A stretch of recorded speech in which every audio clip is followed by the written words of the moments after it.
Geography शब्द किसने दिया? तुम तो नहीं दिया है, इसमें सोच कह रहा है। कौन दिया है? याद नहीं आ रहा है। कौन दिया है ज्योग्राफी शब्द? एरिटोस्थनीज या हिकेटियस? एरिटोस्थनीज, ठीक है। ज्योग्राफी विषय में पहला बुक किसने लिखा था? हिकेटियस ने। कहाँ का वर्णन किया है? भूमध्य सागर का, ठीक है। आधुनिक भूगोल का जनक कौन है? आधुनिक भूगोल, देखो आज ये तीसरा दिन है, अब दिमाग में थोड़ा बहुत तुम लोग को सही चीज आने चाहिए, ठीक है। 3 दिन से हम रोज रिपीट कर रहे हैं। आधुनिक भूगोल और व्यवस्थित भूगोल दोनों में अंतर समझो, ठीक है। व्यवस्थित भूगोल एरिटोस्थनीज, आधुनिक भूगोल गणितीय भूगोल थेल्स, थेल्स और एनेक्सिमेंडर, भौतिक भूगोल पॉलिडोनियस। प्रथम मानचित्र किसने बनाया? एनेक्सिमेंडर।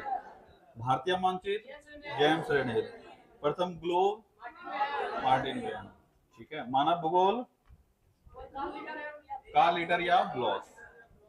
चलो, कल हम लोग ब्रह्मांड शुरू कर चुके थे और देख चुके थे कि ब्रह्मांड हम लोग कहाँ तक देख पाए, क्या है नहीं, ये सब हम लोग देख चुके थे। अगर पूछा जाए ब्रह्मांड का अध्ययन क्या कहलाता है, क्या कहलाता है? कॉस्मोलॉजी, खगोलीय पिंडों का अध्ययन। हाँ, अंग्रेजी में खगोलीय पिंड को क्या कहते हैं? सेलेस्टियल बॉडीज, ठीक है। तो सेलेस्टियल बॉडीज का अध्ययन क्या होगा? एस्ट्रोनॉमी, ठीक है। और यूनिवर्स का अध्ययन कॉस्मोलॉजी, ठीक है। महाविस्फोटक सिद्धांत किसने दिया? जॉर्ज लेमेंटेर, ठीक है। किस वर्ष दिया? 1927, ठीक है। इनके हिसाब से पहले सभी चीज एक बिंदु में, हाँ, निहित है, जिसको सिंगुलैरिटी कहते थे। कितने वर्ष पहले विस्फोट हुआ? 13.7 अरब वर्ष पूर्व, ठीक है। अच्छा, एक सवाल पूछते हैं, बताओ मैटर, टाइम और स्पेस का निर्माण कब हुआ? हाँ, इसी विस्फोट के बाद, ठीक है। अगर कभी पूछे, देखो डायरेक्ट नहीं पूछा ब्रह्मांड, क्या पूछा है? मैटर, स्पेस और टाइम। अब मैटर, स्पेस और टाइम क्या है? इसको हिंदी और इंग्लिश में बहुत कंफ्यूज होने की आवश्यकता नहीं है। मैटर मतलब पदार्थ, जो भी चीजें हैं, ठीक है। स्पेस मतलब ब्रह्मांड में जो अंतरिक्ष है, और टाइम मतलब समय। तो जब सिंगुलरिटी में सब चीज था तो कुछ था ही नहीं, ब्रह्मांड में यही सब चीज तो आया कि मैटर, स्पेस और टाइम। तो सवाल दूसरे तरीके से भी पूछा जाता है, पूछा गया कि मैटर, स्पेस और टाइम का निर्माण किस घटना के बाद हुआ? तो बिग बैंग के घटना के बाद, ठीक है। सतत सृष्टि सिद्धांत यानी स्टेडी स्टेट थ्योरी किसने दिया है? थॉमस गोल्ड और हर्मन बॉडी। किसने यह सिद्धांत दिया है कि एक बार ये पूरा एक्सपेंड होगा फिर कॉन्ट्रैक्ट होगा? एलन गुथ, संडेजा, संडेजा। क्या बोले थे? एक्सपेंड होगा पूरा, फिर कॉन्ट्रैक्ट होगा और सिंगुलरिटी में आ जाएगा, उसके बाद फिर ब्लास्ट होगा और फिर फैलेगा। ये संडेजा बोले थे, संडे आएगा जाएगा, संडेजा। और स्पीति सिद्धांत यानी इन्फ्लेशन थियरी, ये किसने दिया है? एलन गुथ, ठीक है। बिग बैंग थियरी को प्रूव करने के लिए पहला स्टेप किसने उठाया था? हबल, ठीक है। और इन्होंने क्या प्रूव किया? ब्रह्मांड फैल रहा है, ठीक है। ये आकाश गंगाएं दूर हो रही है, रेड शिफ्ट का जो सिद्धांत है उसको इन्होंने प्रूव किया। ब्रह्मांड में अवस्थित डार्क मैटर क्या है? डार्क मैटर, डार्क मैटर जो आकाश गंगाओं को पास में जोड़ के रखता है, और डार्क एनर्जी एक दूसरे से दूर रखे। ये सब समझ में आ गया था ना? डार्क मैटर की मात्रा कितनी है? 27%। और डार्क एनर्जी ओवरऑल देखोगे रिजल्टेंट क्या हो जाएगा? ये अट्रैक्ट कर रहा है, ये रिपेल कर रहा है, तो रिजल्टेंट में क्या होगा? रिपल्सन, इसीलिए तो फैल रहा है ब्रह्मांड, ठीक है। जितने कुछ हम देख पा रहे हैं वो कितना प्रतिशत है? हाँ, 5%, ठीक है। LSC कहाँ अवस्थित है? जिनेवा में। किन दो देशों के बॉर्डर पर? फ्रांस और स्विट्जरलैंड के बॉर्डर पर। पहली बार इस मशीन को कब शुरू किया गया? 2008। सफल रहा को सफल रहा, असफल रहा। दूसरी बार कब शुरू हुआ? 2010। 2012 में ये लोग गॉड पार्टिकल के जैसा अवयव बना लिया। गॉड पार्टिकल का अन्य नाम हिग्स बोसॉन, ठीक है। जिसमें हिग्स कहाँ का है? इंग्लैंड का पीटर हिग्स, और बोसॉन भारत का सत्येंद्रनाथ बोस, ठीक है। ये जो LHC है, इसमें H का फुल फॉर्म क्या है? लार्ज, H हेड्रन, ठीक है, लार्ज हेड्रन कोलाइडर, ठीक है। इसकी परिधि कितनी है? 27 किलोमीटर, 175, 175, ठीक है। चलो, अब हम लोग बढ़ेंगे आगे। आज थोड़ा सा और डिफिकल्ट चीज आएगा, इसलिए गपशप ध्यान से याद रखना। नींद कोई मारने का कोशिश करोगे तो फिर कुछ समझ में नहीं आएगा, ठीक है। बहुत कुछ न्यू होगा, अच्छा है, इंटरेस्टिंग फैक्ट्स हैं। अगर समझना चाहोगे तो बड़ा मजा आएगा, और अगर कोई नींद मारना चाहोगे तो फिर दिक्कत हो जाएगा, ठीक है। अब देखो, ब्रह्मांड में हम लोग घुस तो चुके हैं। एकदम इमेजिन करो हम लोग ब्रह्मांड में घूम रहे हैं, तो क्या क्या दिखेगा, कैसे क्या दिखेगा, इमेजिन करोगे, सीखोगे, तभी। देखो, मूवी भी हर आदमी को समझ में नहीं आता है, नहीं आता है ना। उसको समझने के लिए पहले कॉन्सेप्ट आने चाहिए, तभी तो समझ पाओगे, नहीं तो पीके के जैसा अच्छा अच्छा करते रहोगे, कुछ पता ही नहीं चलेगा क्या बोल रहा है, ठीक है। वैसे ही ये सब जब जानोगे, अभी बहुत सारा हॉलीवुड का मूवी है जिसके बारे में तुम सुने तो हो, पर देखोगे तो समझ में नहीं आएगा क्या कर रहा है। कारण क्या है? तुमको वो सारे कॉन्सेप्ट ही नहीं पते हैं, ठीक है, क्या हो रहा है। अब एक गैलेक्सी से निकल के दूसरे गैलेक्सी में चला गया, तुम बोलोगे क्या यहाँ से वहां जा रहा है, कुछ पता ही नहीं चल रहा है, ठीक है। हम लोग एक एक करके सब टेक्नोलॉजी देखेंगे जो इस ब्रह्मांड में जो भी ऑब्जेक्ट्स मौजूद हैं। इसमें सबसे पहले आता है गैलेक्सी। क्या आता है? गैलेक्सी। इसी गैलेक्सी से ही तो ब्रह्मांड बना है, ठीक है। तो सबसे पहले हम लोग गैलेक्सी को ही देखते हैं। थोड़ा बहुत हम लोग कल भी देखे हुए थे। गैलेक्सी एक्चुअल में क्या है? तारों का समूह। क्या है? तारों के समूह को तो कॉन्स्टेलेशन भी कहते हैं। तो गैलेक्सी क्या हुआ? तो एक आगे चल के एक टर्म आएगा जो कि पहले सब सुने हुए भी हो, तारामंडल। सुने हो ना, तारामंडल, ये पहले से जान रहे हो सभी, लेकिन डेफिनेशन नहीं जानते हो कोई, तारामंडल का डेफिनेशन क्या होता है। वो भी तारों का समूह है, लेकिन एक लिमिटेड मात्रा में, लिमिटेड नंबर्स में तारों का व्यवस्थित समूह। यानी जो तारामंडल है, वो आगे चल के हम लोग इसी टॉपिक में पढ़ेंगे। तारामंडल जो है उसमें 10, 20, 50, 100, 1000 इस तरह की संख्या में होंगे तारा, और ये एक स्पेशल तरह का आकार बना सकता है। इसी को हम क्या कहते हैं? तारामंडल। वहीं पर जो गैलेक्सी है, इसमें असंख्य तारा होता है। मान, कोई इसका लिमिट नहीं है। हम लोग अंदाजा लगाते हैं कि मोटा मोटी एक गैलेक्सी में कितना तारा होगा? 10⁻11। कल पढ़े थे ना कि एक गैलेक्सी में लगभग 100 अरब तारे हैं। ये हम लोग अंदाजा लगाएं, क्या इससे ज्यादा नहीं हो सकता है? बिल्कुल हो सकता है, मतलब अनगिनत तारे हैं। तो ये एक विशाल समूह है, तारों का विशाल समूह। क्या सिर्फ तारे ही होते हैं इसमें? ये भी जानना है। गैलेक्सी क्या होता है? उस तारे के आसपास जितने भी चीजें मौजूद है, जितने भी चीजें तारों के साथ साथ, तारों के साथ साथ ग्रह भी आ जाएगा।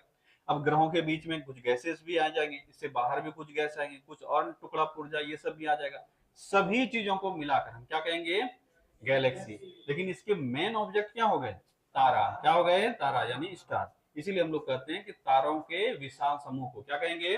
गैलेक्सी। तो याद रखोगे, तारों के विशाल समूह को गैलेक्सी। लेकिन सिर्फ यही नहीं, इसके आसपास अवस्थित जितने भी अवयव हैं, सभी को मिलाकर हम गैलेक्सी कहेंगे। तो गैलेक्सी के डेफिनेशन में तो किसी को कोई तकलीफ नहीं होना चाहिए, ठीक है। ब्रह्मांड में अंदाजन हम लोग अंदाज लगाए कि ब्रह्मांड में कितने गैलेक्सीज मौजूद हैं? 10⁻11। कल ये चर्चा किए हुए थे, कितने गैलेक्सीज मौजूद हैं? 10⁻11। और प्रत्येक प्रत्येक में, अच्छा, प्रत्येक गैलेक्सी में तारों की संख्या कितनी है? 10⁻11। इसीलिए कुल तारे कितने हो जाते हैं? 10⁻22। कल इसको पूरा डिटेल से हम लोग देख चुके थे, ठीक है। तो इसके आगे ही देखेंगे, अब इस पर ज्यादा माथापच्ची नहीं करेंगे, ठीक है। चलो, इसके बाद सवाल ये आता है कि गैलेक्सी है तो आखिर है कैसा, ठीक है। किसी ना किसी रूप में, जैसे हम लोग ग्रह को इमेजिन करते हैं कि गोल ऐसा एक कुछ चीज होगा, तारा भी हम लोग मोटा मोटी मान के चलते हैं गोल ऐसा होगा। तो गैलेक्सी कैसा होता है? पहले तो ये अंदाजा ही कोई नहीं लगा सकता गैलेक्सी होता कैसा है। फिर जब धीरे धीरे दिखने लगा, हमको लगा कि गैलेक्सी जो होता है वो स्पाइरल शेप का होता है। कैसा होता है? Spiral shape. शेप दिख रहा है, इसी तरह का गैलेक्सी हमको दिखा, क्योंकि हमारे पास का जो गैलेक्सी है जो हमको दिख रहा है, वो सारे लगभग इसी शेप में आते हैं, ठीक है। तो हमको लगा कि गैलेक्सी जो है वो स्पाइरल शेप के होते हैं। कैसे होते हैं? Spiral shape. उसके बाद जब और रिसर्च पता किए तो पता चला स्पाइरल के अलावे भी कई अन्य शेप मौजूद हैं, लेकिन सामान्य शेप जो हम लोग को मिला, सर्वाधिक मिला है स्पाइरल। क्या मिला है? स्पाइरल। स्पाइरल से समझते हो ना, हिंदी में सर्पिलाकार, हिंदी में सर्पिलाकार, यही शेप है। या जितने भी गैलेक्सीज मौजूद हैं उसमें 80% से अधिक गैलेक्सीज किस शेप में पाए जाते हैं? स्पाइरल शेप में। इसीलिए सबसे अधिक गैलेक्सी पाए गए हैं स्पाइरल शेप में। लेकिन इसके अलावे भी कई अन्य गैलेक्सीज जो है वो कैसा पाया जाता है? अंडाकार यानी एलिप्टिकल। कैसा पाया जाता है? एलिप्टिकल यानी अंडाकार। अंडाकार समझते हो? ये इस तरह का से अंडाकार, ठीक है। इसके अलावे भी कई ऐसे गैलेक्सी है जिसका शेप का अंदाज लगा पाना मुश्किल है। कुछ डम्बल शेप का भी है, कुछ डोनेट शेप का है। डोनेट समझते हो? बड़ा समझते हो ना? बड़ा बड़ा जो खाते हैं, बीच में उंगली लेके डाल के छेद कर देते हैं चारों तरफ से, पहिया के जैसा। कोई वैसे शेप के भी है। तो शेप का अंदाजा लगा पाना मुश्किल है। कोई भी नया शेप आ सकता है, लेकिन सामान्यतः सर्वाधिक जो शेप मिलता है वो क्या है? स्पाइरल। इसके बाद जो कुछ हमको अन्य शेप दिखा है वो है अंडाकार। इसके बाद कुछ इरेगुलर शेप भी मिला है, इसलिए बाकी सबको हम क्या बोल देते हैं? Irregular shape. इरेगुलर मतलब अनियमित, किसी भी आकार में हो सकता है, लेकिन इसकी संख्या भी हम लोगों को बहुत कम मिली है। सबसे अधिक क्या मिला है? स्पाइरल। उसके बाद कुछ अंडाकार। जितने भी बड़े गैलेक्सीज हैं वो लगभग सारे मिले हैं अंडाकार। कैसे मिले हैं? अंडाकार। समान रूप से जितने गैलेक्सी हैं सब मिले हैं स्पाइरल। हमारे ब्रह्मांड में जो सबसे बड़ा गैलेक्सी है उसका शेप भी कैसा है? अंडाकार। कैसा है? अंडाकार। आगे चल के हम लोग सब चीज देखेंगे। तो गैलेक्सी का शेप समझ में आ गया। अगर कभी तुमसे पूछा जाए कि गैलेक्सी का सामान्य शेप क्या है, दे देगा त्रिभुजाकार, स्पाइरल, गोलाकार, अंडाकार। अब आंसर इसमें से एक ही होगा। तुमको हम दो पढ़ाएं, स्पाइरल और अंडाकार, और आंसर इसमें से कोई एक ही होगा। आंसर क्या लोगे? स्पाइरल। लेकिन अगर ऑप्शन दिया कि बताओ सामान्य शेप क्या है? स्पाइरल। स्पाइरल वो अंडाकार, स्पाइरल अंडाकार वो त्रिभुजाकार, स्पाइरल गोलाकार अंडाकार, तो आंसर क्या करोगे? स्पाइरल वो अंडाकार। ठीक है। तो जो ऑप्शन जिस हिसाब से आएंगे उस हिसाब से हम लोग करेंगे, क्योंकि 80% से अधिक शेप कैसे हैं? स्पाइरल यानी सर्कुलर। ठीक है। अब गैलेक्सी को थोड़ा समझने का प्रयास करते हैं। दिख रहा है कि बीच में एक गोला है। बीच में क्या है? गोला। ये दिख रहा है, ये बीच में एक कुछ ऐसा गोला, ऐसा केंद्र है, और उसके इर्द गिर्द स्पाइरल्स निकले हुए हैं। अगर स्पाइरल्स वाला शेप है तो ऐसा निकला रहेगा, नहीं तब इसके इर्द गिर्द राउंड राउंड गोला अंडाकार रूप से बना रहेगा, जैसा शेप रहेगा। ठीक है। लेकिन ये बीच में ये गोला होना जरूरी है। तो ये गोला क्या है? हम लोग पहले जानते थे, जानो पृथ्वी के बारे में अभी जब चर्चा करेंगे तो शुरुआत दौर में ये थॉट था कि पृथ्वी जो है वो स्थिर है और सारे ग्रह जो है इसके इर्द गिर्द घूम रहे हैं।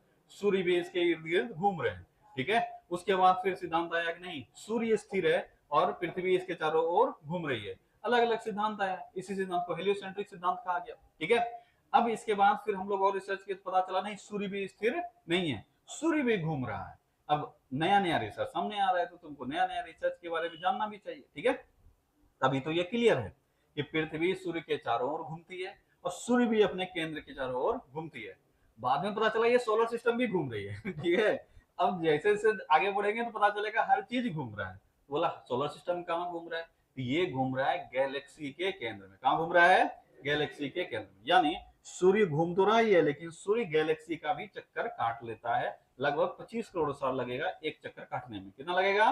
25 करोड़ वर्ष लगेगा सूर्य को एक चक्कर काटने में। ये जो गैलेक्सी के केंद्र का परिक्रमा कर रहा है, ऐसा क्या है? अब हम लोग क्या बताएं कि गैलेक्सी यहां से अगर शुरू होगा तो ये सब चीज को अपने ओर खींच के रखा हुआ है, इसी को तो एक गैलेक्सी कहेंगे। ठीक है। जितने तारे हैं इसमें सबको खींच के रखा हुआ है।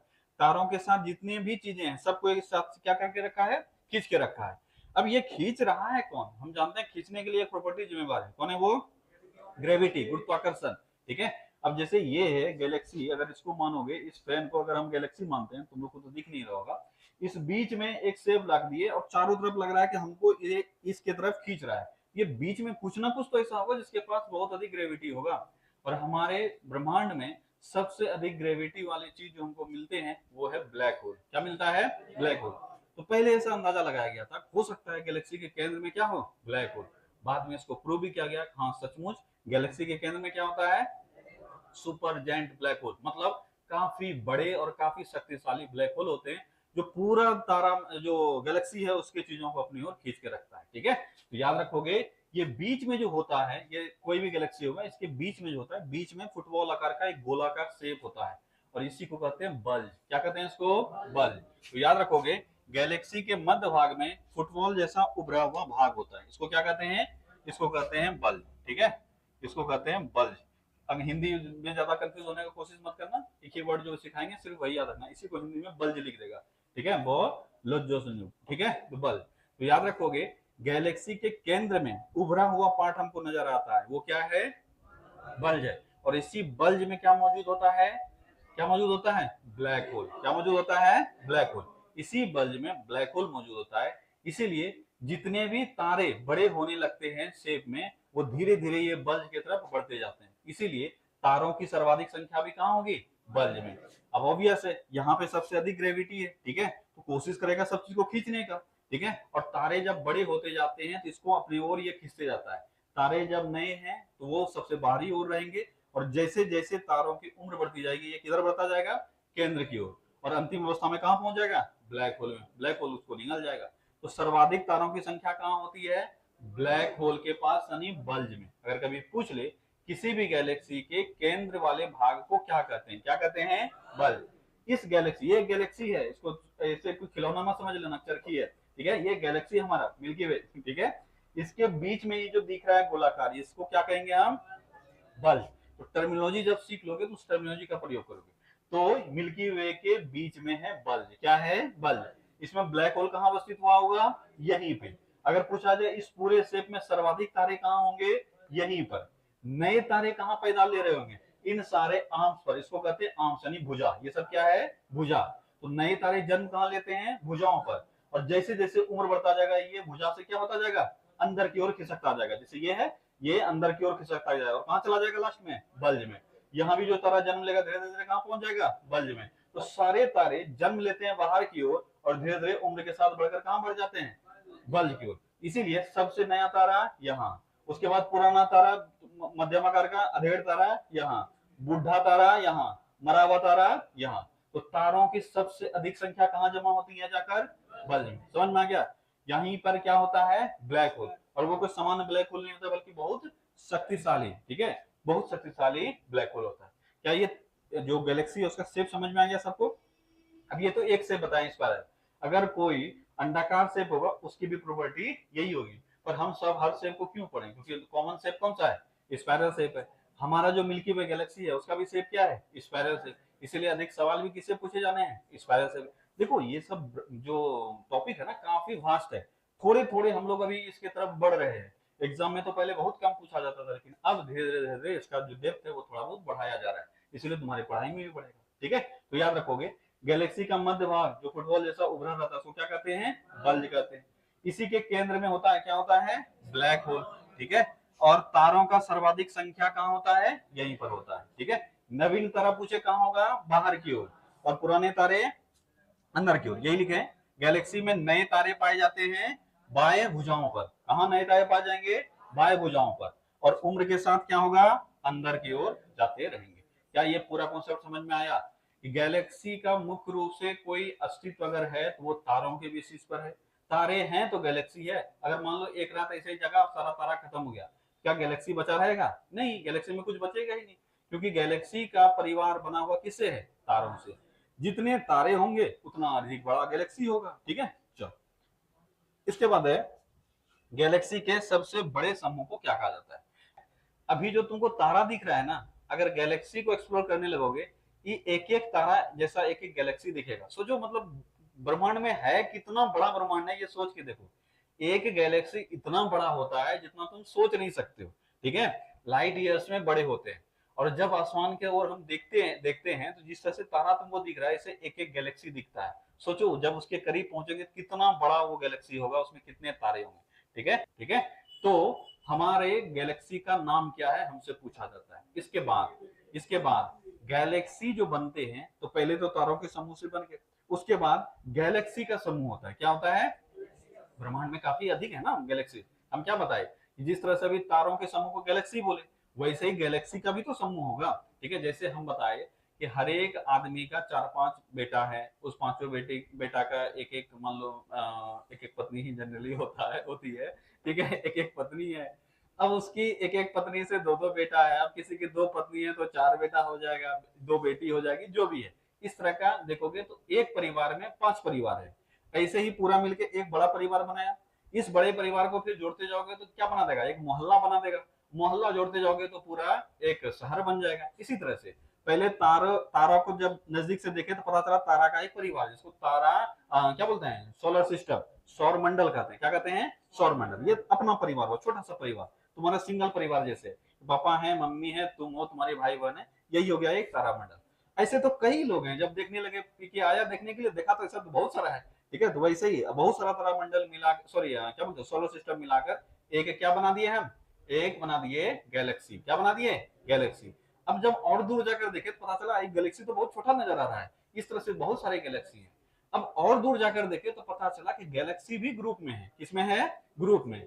तो गैलेक्सी को हम लोग सामान्यतः 3 ग्रुप में बांटते हैं। एक बोलते हैं गैलेक्सी ग्रुप, क्या बोलते हैं उसको, दूसरे को बोलते हैं क्लस्टर, क्या बोलते हैं, क्लस्टर, और तीसरे को बोलते हैं सुपर क्लस्टर। अब टर्मिनोलॉजी से ही समझ में आ रहा होगा कि हम नीचे से ऊपर जा रहे हैं, ऊपर से नीचे आ रहे हैं, मतलब कम संख्या से ज्यादा संख्या की तरफ बढ़ रहे हैं। तो अगर मान लो 10 से 50 गैलेक्सीज का एक समूह है तो उसको कहेंगे गैलेक्सी ग्रुप। क्या कहेंगे, गैलेक्सी ग्रुप। हमसे क्या सवाल यहाँ पूछा जाता है, पूछा जाएगा कि मिल्की वे का गैलेक्सी ग्रुप क्या है, तो हम उसको बोलते हैं लोकल ग्रुप। क्या बोलते हैं, लोकल ग्रुप। हमारा जो मिल्की वे का गैलेक्सी का ग्रुप है इसको कहते हैं लोकल ग्रुप। क्या कहते हैं, लोकल ग्रुप। इसमें 54 गैलेक्सी है, 54। कितने गैलेक्सीज हैं, 54 गैलेक्सी। ये सबसे छोटा गैलेक्सी का समूह है जिसमें सामान्यता कितने होते हैं, 10 से 50। कितने होंगे, 10 से 50। अब बोलोगे सर अभी तो बोल दिए 54 होता है, तो क्या ये कोई फिक्स नंबर है क्या, 10 से 50? मोटा मोटी 8 भी हो सकता है, 50 से 60 भी हो सकता है, मतलब मोटा मोटी एक एवरेज मान के चले 50-60 गैलेक्सी के आसपास की संख्या अगर होगी या 100 से नीचे का संख्या होगा उसको हम क्या कहेंगे, गैलेक्सी ग्रुप। क्या कहेंगे, गैलेक्सी ग्रुप। लेकिन जब संख्या 100 से अधिक, मतलब 200, 400, 500, 1000, 10,000 इस तरह का संख्या होने लगा, इसको कहेंगे क्लस्टर। क्या कहेंगे, क्लस्टर। क्या एक क्लस्टर के अंदर कई ग्रुप हो सकते हैं क्या, बिल्कुल हो सकता है। अगर 50 या 100 के संख्या को एक ग्रुप कहते हैं तो दूर जाके देखेंगे तो ऐसा बहुत सारा ग्रुप मिलेगा और सारे ग्रुप को मिलाकर क्या कर देंगे, क्लस्टर। और जब और दूर जाकर देखेंगे तो लगेगा कि ये क्लस्टर से भी एक ग्रुप बनाया हुआ है, इसी को कहते हैं सुपर क्लस्टर। क्या कहते हैं, सुपर क्लस्टर। तो सवाल तुमसे 3 तरीके का यहाँ पूछा जा रहा था, 2 तरीके का पूछा जाता है कि 10 से 50 या 100 की संख्या में अगर गैलेक्सी का ग्रुप है तो उसको क्या कहेंगे, तो उसको गैलेक्सी ग्रुप ही कह देंगे। क्या कह देंगे, गैलेक्सी ग्रुप। और गैलेक्सियों का यानी या तारों का सबसे विशाल समूह, या गैलेक्सी का, तारों का नहीं, गैलेक्सी का सबसे विशाल समूह क्या कहलाएगा, क्या कहलाएगा, सुपर क्लस्टर। यही यहाँ पे तुम्हारा लिखा हुआ है, गैलेक्सी का सबसे बड़ा समूह क्या कहलाता है, सुपर क्लस्टर। ठीक है, सुपर क्लस्टर। क्या समझने में किसी को दिक्कत हुआ, गैलेक्सी अगर 10 से 50 या 60 या 100 के अंदर संख्या में है तो इसको कह देंगे गैलेक्सी ग्रुप। वर्ड में ही आता है गैलेक्सी समूह, क्या कह देंगे उसको, गैलेक्सी समूह या गैलेक्सी ग्रुप। लेकिन जब संख्या सैकड़ों में होने लगा या हजारों में होने लगा तो उसको कहेंगे क्लस्टर। और जब एक जगह पे बहुत अधिक क्लस्टर की संख्या मिल जाए, यानी लाखों की संख्या में गैलेक्सी मिलने लगे, तो इसको क्या कहेंगे, सुपर क्लस्टर। ठीक है, क्या ये तीनों टर्मिनोलॉजी क्लियर हो गया। एग्जाम में ज्यादातर सवाल यही तुमसे पूछा जाएगा कि गैलेक्सी के सबसे बड़े समूह को क्या कहते हैं, क्या कहते हैं, सुपर क्लस्टर। क्या कहते हैं, सुपर क्लस्टर। छोटे समूह को क्या कहते हैं, ग्रुप। क्या कहते हैं, ग्रुप। गैलेक्सी ग्रुप या गैलेक्सी समूह। ठीक है, क्लियर हो गया। गैलेक्सी समूह में कितने गैलेक्सी हो सकते हैं, 10 से लेकर 50 या 60 के बीच में संख्या हो सकता है, यानी 100 के नीचे होगा। कोई दिक्कत यहां तक नहीं। अब अगर पूछा जाए कि हमारे ब्रह्मांड में सबसे बड़ा गैलेक्सी, वो तो कोई भी सकता है, जैसे जैसे हम खोजते जाएंगे हमको मिलता जाएगा, पर अभी तक खोजा गया सबसे बड़ा गैलेक्सी जो है उसका नाम है IC1101। क्या नाम है, IC1101। ये सबसे पहले क्वेश्चन नहीं आता था, पिछले 4-5 सालों में इससे अच्छे खासे सवाल देखे जा रहे हैं इन सारी चीजों से। ठीक है, तो याद रखोगे सबसे बड़ा गैलेक्सी कौन सा है, IC1101। कौन सा गैलेक्सी है, IC1101। ये अभी तक खोजा गया सबसे बड़ा गैलेक्सी है। और ये किस क्लस्टर का हिस्सा है, क्या दे दोगे, एवल 2029। एवल 2029 समझ में आया। ब्रह्मांड का सबसे बड़ा गैलेक्सी IC1101, IC1101। ठीक है, IC1101 किस क्लस्टर का हिस्सा है ये, एबेल 2029। एबेल 2029। क्या यहां तक समझ में आ गया। गैलेक्सी के बारे में थोड़े बहुत कुछ सीख लिया। क्या क्या बताया गैलेक्सी के बारे में, तारों के विशाल समूह को क्या कहेंगे, गैलेक्सी। तारा का पूरा परिवार आएगा, एक तारा का बड़ा परिवार होता है, जैसे हमारे तारे का नाम है सूर्य और सूर्य का अपना परिवार कहलाता है सौरमंडल। ऐसे ही जितने तारे हैं सभी का अपना परिवार है। सारे परिवार को जब मिला देंगे और इसकी संख्या अरबों में होगी तब हम बोल देंगे एक गैलेक्सी। क्या बोल देंगे, एक गैलेक्सी।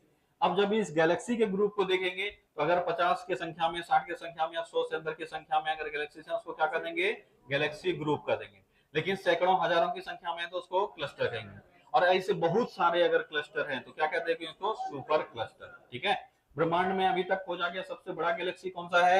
IC1101। किस उस क्लस्टर का हिस्सा है? 2029। ठीक है। गैलेक्सी में तारों का जन्म जो होता है वो अंदर की ओर होता है कि बाहर की ओर होता है? बाहर की ओर। और उम्र के साथ कहां बढ़ते जाता है? अंदर की ओर। इसके केंद्र में होता है ब्लैक होल। क्या होता है? Black hole. बहुत सुपर मैसिव ब्लैक होल कहते हैं, सामान्य ब्लैक होल नहीं। क्या बोलते हैं इसको? Super massive black hole. मतलब बहुत बड़ा विशाल दैत्याकार ब्लैक होल होता है जिसके अंदर मतलब बाहर कुछ नहीं जा सकता है। ठीक है। तो उस ब्लैक होल के वाले क्षेत्र को क्या कहते हैं हम लोग? बल्ज कहते हैं। क्या कहते हैं? बल्ज। जो कि ऐसे उभरा हुआ हमको नजर आता है। अभी क्या बताए थे? गैलेक्सी का शेप हमको कैसा नजर आएगा? प्लेट आकार का। अगर हम लोग ब्रह्मांड में दूर से देखेंगे गैलेक्सी कैसा नजर आएगा? प्लेट आकार का। ऐसे ही स्पाइरल बना रहेगा और प्लेट नजर आएगा। और प्लेट के बीच में क्या नजर आएगा? उभरा हुआ। समझ में आया? जैसे हम लोग पंखा को देखते हैं तो पंखा तो एक प्लेट जैसा स्ट्रक्चर दिखता है ना। अगर तुम पंखा के ऊपर से देखोगे तो गोल नजर आएगा, नजर आएगा ना। बगल से जाके देखो तो क्या नजर आता है? ये पतला ऐसा नजर आता है और प्लेट ऐसा नजर आता है। लेकिन बीच वाला देखोगे पोर्शन उठा हुआ रहता है। इसी तरह से गैलेक्सी भी होता है। तो बीच में पोर्शन उठा हुआ रहता है, इसी को कहते हैं बल्ज। क्या कहते हैं? बल्ज। इसी बल्ज में क्या होता है? Black hole. तारों की सर्वाधिक संख्या भी कहाँ होती है? बल्ज में होती है। ठीक है। तारों की उम्र बढ़ने के साथ किधर की ओर बढ़ने लगती है? बल्ज की ओर। नवीन तारे कहाँ होते हैं? भुजाओं पर। ठीक है। क्लियर है यहाँ तक? कोई दिक्कत किसी को? नहीं। अब आ जाओ हमारा गैलेक्सी। हमारे गैलेक्सी का नाम है मिल्की वे। ठीक है। मिल्की वे। ठीक है। अब बोलोगे मिल्की वे क्यों नाम रखा गया? क्योंकि जब आकाश में इसको रात में देखा जाता है ये दूध जैसा दिखता है, बहते हुए दूध के जैसा। ये जो ग्रीन ग्रीन बना है ना, ये ग्रीन ग्रीन नहीं है। कैसा दिखता है? White white. इसलिए दूध बहते हुए दूध जैसा दिखता है, इसीलिए इसको क्या कहा गया? मिल्की वे। ठीक है। और इसका कोई मतलब नहीं। शुरुआत में कहा जाने लगा होगा, इसलिए उसको हिंदी में दुग्ध मेखला हम लोग ट्रांसलेट करते हैं। क्या करते हैं? दूध मेखला। ये जो है मेखला, और ये रंग जो है इसका दूधिया है, इसलिए दूध मेखला। ऐसा नहीं कि उससे दूध निकलते रहता है। ठीक है। ऐसा कोई कॉन्सेप्ट नहीं है, रंग है वैसा, इसलिए हम कहते हैं। ठीक है। तो हमारे गैलेक्सी का नाम हो गया मिल्की वे। मिल्की वे का आकार सबको दिख रहा है, कैसा है आकार? स्पाइरल। कैसा है? स्पाइरल यानी सर्पिलाकार। कैसा आकार है? सर्पिलाकार। अब जितने भी इस तरह के गैलेक्सीज होते हैं उनके ये जो निकले हुए पार्ट्स हैं, अगर कभी पूछ ले तो इसको कहते हैं आर्म्स, मतलब भुजा। क्या कहते हैं? भुजा। ये हम गैलेक्सी हैं और ये सब मेरे आर्म्स हैं। तो हम लोग, मेरे पास 8, 10, 20, 50, 100, 1000 जितना भी भुजा हो सकते हैं, सब मेरा एक एक आर्म्स हो जाएगा ऐसा करके। ठीक है। और इसी पर तारा बैठा रहेगा। तो तारा यहाँ पैदा होगा और फिर धीरे धीरे हम बल जाए, काले है भी। ठीक है। और हम ब्लैक होल भी है, तो ये हम बल्ज हो गए। ठीक है। इसी में ब्लैक होल है। और ये मेरा भुजा है। यहाँ पे तारा जन्म होना शुरू होगा और धीरे धीरे कहाँ बढ़ता जाएगा? अंदर की ओर। ठीक है। और हम इसको बाद में खींच लेंगे, अपने अंदर समा लेंगे। समझ में आया? यही बल्ज है। इसके 4 प्रमुख भुजाएं। कितने भुजाएं हैं? 4। और ज्यादा क्लियर इमेज आया अब रिसेंट अध्ययन के हिसाब से, तो प्रमुख भुजाओं को हम लोग 2 भागों में बांट दिए, मुख्य भुजा और छोटे भुजा। किसमें बांट दिए? मुख्य भुजा और छोटे भुजा। तो मुख्य भुजा भुजा जो इसका संख्या है वो है 2। कितने हैं? 2। और छोटे भुजा 2। और इसके बाद जो बाकी भुजा बोले उसको उपभुजा बोल दिए। क्या बोल दिए? उपभुजा। उपभुजाओं की संख्या अनगिनत है। ये जब नया नया रिसर्च होते जाता है तो नया नया चीजें पब्लिश होने लगती है, उसके बाद फिर तुम्हारा एग्जाम में भी वेटेज धीरे धीरे बढ़ता जाता है। तो वर्तमान में अब अगर कभी एग्जाम में, पहले एग्जाम में पूछा जाता था टोटल कितने भुजाएं, तो 3 या 4 आंसर होता था। अब अगर पूछा जाए कुल कितने मुख्य भुजाएं हैं तो कितने हो जाएंगे? 2। छोटे भुजाओं की संख्या 2। और उपभुजाओं की संख्या अनगिनत। उपभुजाओं की संख्या अनगिनत। अब बोलोगे उपभुजा क्या हुआ? ये ब्रांच हो गया। अब जैसे ये भुजा है तो कई भुजा, इसके बीच में भी छोटा छोटा भुजा होगा। ठीक है। नहीं तब जब हम उससे तो ढूंढने का तो प्रयास करेंगे, हम कहाँ हैं? मुख्य में से आते हैं कि नहीं? नहीं आते हैं हम लोग मुख्य में से। ठीक है। तो बड़े आकार के जो हमको भुजाएं देखे, जब हम लोग बारीक और क्लियर इमेज लिए, तो बड़े आकार के कितने हमको मिले? 2। ठीक है। अब इसका नाम भी अब याद रखना है तुमको। ठीक है। पहले संख्या याद रख लोगे। भुजाओं की संख्या, बड़े भुजाओं की संख्या 2, बीच में 2 छोटे भुजाओं को भुजा भी मिला है, ये 2 हो गया। इसके बाद जितने भुजाएं सबको हम क्या बोलते हैं? उपभुजा। क्या बोलते हैं? उपभुजा। अब सवाल ये आता है हम लोग कहाँ हैं? क्योंकि है तो इसी में, मिल्की वे में ही, इसी चक्री में हम लोग भी हैं। सोच के देखो, इसी चक्री में एक जगह हम लोग भी हैं। सवाल ये उठता है कि हम लोग कहाँ हैं? क्या इन चारों भुजाओं में से किसी पे है? आंसर है नहीं। बड़ा दुख हुआ जान के हम लोग किसी बड़े भुजा पर नहीं है जहां से ब्रह्मांड के दूसरे लोग देख सकते हैं। ठीक है। हम लोग एक छोटे से भुजा पर, इस छोटे से भुजा के बीच में भी एक छोटा सा भुजा है। ठीक है। इसका नाम है ओरायन भुजा। क्या नाम है? ओरायन भुजा या ओरियन भुजा, जो बोलना है बोल सकता है। ठीक है।